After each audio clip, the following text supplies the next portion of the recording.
So I was a little triggered when it came to that companion planting, apparently.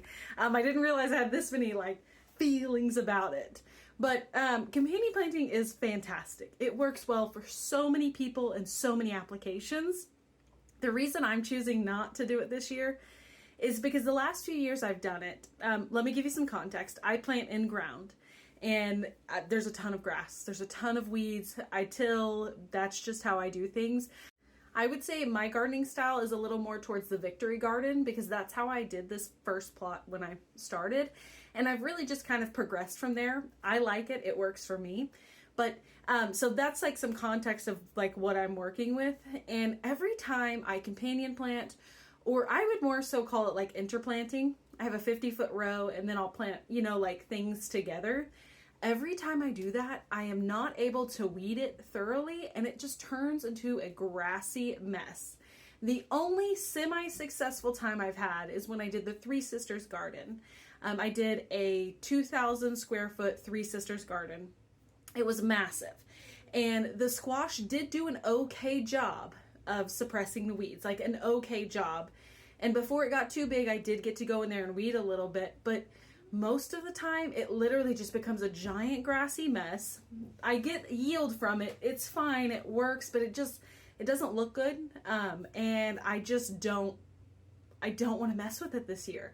So my plan is to utilize a ton of weed fabric on things and really lay out my rows and walkways to where it works well with my tillers. I got a smaller tiller this year, so I have like a little 10-inch tiller that I'm going to use for my pathways, and then just other things to just really help the space look really nice and clean.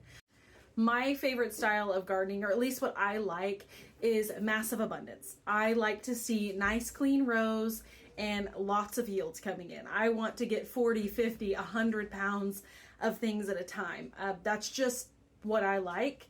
Now, I do love the raised bed garden look. I do love all of that, the companion planting, but for me and my style and my goals this year, I'm just staying away. But that's like the whole reasoning. It's not companion planting's bad or anything. I just don't want to do it because of my situation. And that's what's so crazy about gardening is everybody's situation is so different.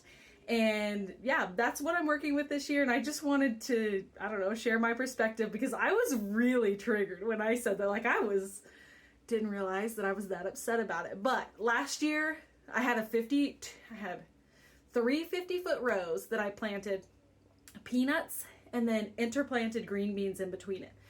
Because green beans are like, I don't know the exact day, like 75 days or whatever. And then the peanuts underneath were 140, and I was going to be able to like roll a few rounds of green beans in there, and it was just going to be great. I was going to can up so many green beans and then have a ton of peanuts at the end of the year. Like I had this planned out, and then I couldn't weed it, and the grass got completely out of control, and I couldn't even really hoe it because this plant was growing up, and then the peanut plant was down here, and it was a mess, and I am just done with the grass. So yeah, okay, bye.